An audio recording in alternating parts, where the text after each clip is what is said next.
In this video, we're going to be identifying whether it is ethical if an athlete with a bioengineered limb should be allowed to compete in the Olympics. Is this an ethical thing or a non-ethical thing or even both? We're going to go deep dive into this and identify some key factors as well as talk about who our ethical actors are and who are the victims in this situation. Also, we're going to go ahead and define a standard with specific provisions that apply to this issue. Okay, so the ethical standard I will be using for this analysis is a class evolving standard.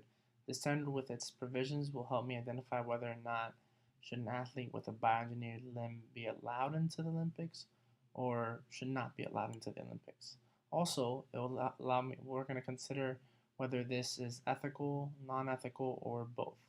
After demonstrating whether it's ethical or non-ethical during the analysis, at the end of the analysis, we're going to determine whether I feel it was ethical or not ethical. And I will have supporting details in that argument.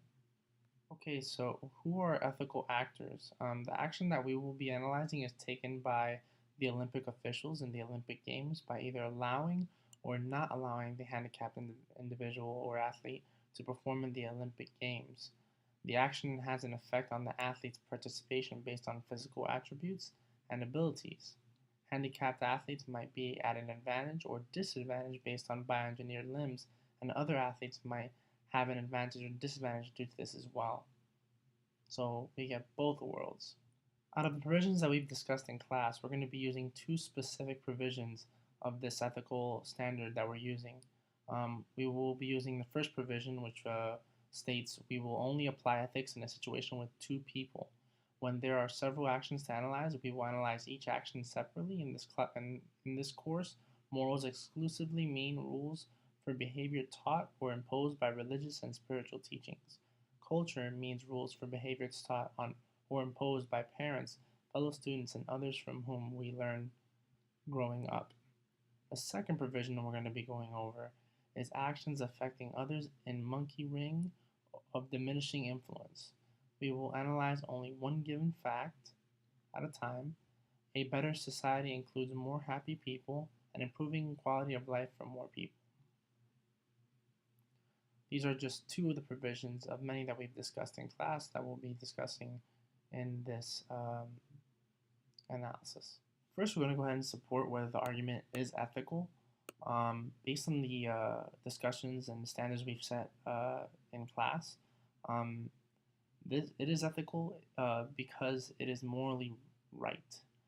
It's unfair to not let a handicapped athlete, physically handicapped at that, not be able to compete because of an additional attachment to their body, which in my opinion can still make it harder for the athlete to perform the task in a natural way.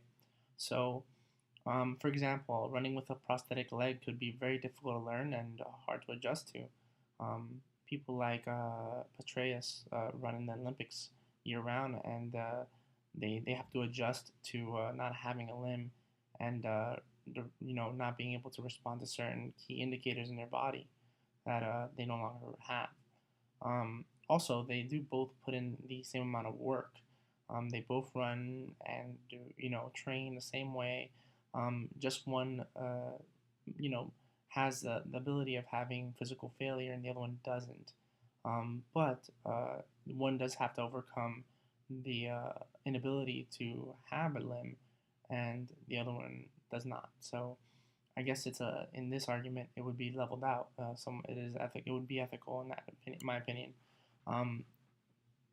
if a athlete wasn't able to do that. So also an argument that can be said on the ethical side is that it is ethical because it's you're not able to do certain things that an athlete that has his limbs are able to do. And in my opinion, that's kind of not true. But we're going to discuss that later on and go ahead and discuss the unethical side now. Now, on the unethical side, based on the provisions that we discussed in class, letting an athlete compete in the Olympics could be considered unethical because how it affects other athletes in a way of having an unfair advantage since limb has the inability to fatigue. So these athletes that do have these prosthetic legs, that do have these bioengineered limbs, um, don't get tired.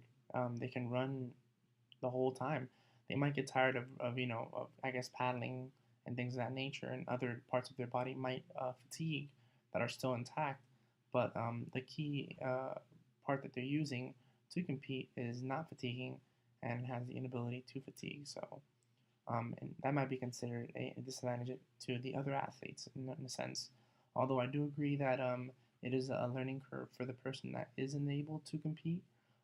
It is a disadvantage to the athlete as well that does not have that advantage of not having a fatiguing part. So at the end of the day, it does, you know, make it unethical to the other athletes because they're physically, because due to the limb fatigue and the physical limitations that they have, that someone that does not have an artificial limb does not have. So in other words, they can push their body a lot harder than a person that does not have artificial legs or artificial arms, things of that nature. So at the end of the day, it is a disadvantage, yes. Now we're going to discuss whether the action is both ethical and unethical. Um, in my opinion, it is both ethical and unethical in some cases because it is ethical for someone to perform at the same level and to have the same ability, but it's unethical for them to have the not having the fatigue. So it's unfair in a sense, and fair at the same time. And what I mean by that is that um, being handicapped is already a disadvantage, but not having the fatigue towards that limb is also an advantage. So it is good and bad at the same time, and could be seen that way in through other athletes and the organization itself.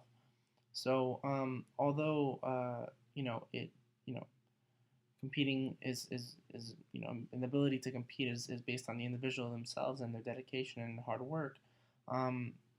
Not being able to fatigue is something that's very important. When you're running down, a 100-meter dash, the difference of winning could be whether your leg gets tired or you cramp up or something happens to your leg that will prevent you from winning. Someone that has a prosthetic leg does not have to worry about that. They don't have to worry about cramping on their leg or their leg failing on them in order to achieve a win and be able to be successful. And this could definitely be a problem because of that. So again, like I said, it is very ethical. The fact that they do put in the same work, but they don't have the same consequences. They don't have to worry about the same type of fatigue, the same type of limitations that a person that does have their leg have to worry about. And that already puts them at a slight advantage versus their disadvantage of just a learning curve. Um, you know, it is very difficult. I could imagine having prosthetic legs, but the learning curve, in my opinion, would be a less difficult than physical fatigue, which is something you can't control, something your body decides. It's not something you decide. It's not a mental or a mental game. You know. So based on the ethical test analysis, in my opinion and what I believe is that the action is unethical, because having a physical advantage with a bioengineered limb in a competitive sport is not fair for all the other athletes who are competing. It really isn't. Even though physically handicapped athletes have to adjust due to the bioengineered limb, they don't have to worry about limb failure and fatigue. And for me, that is already a disadvantage to many of the other athletes.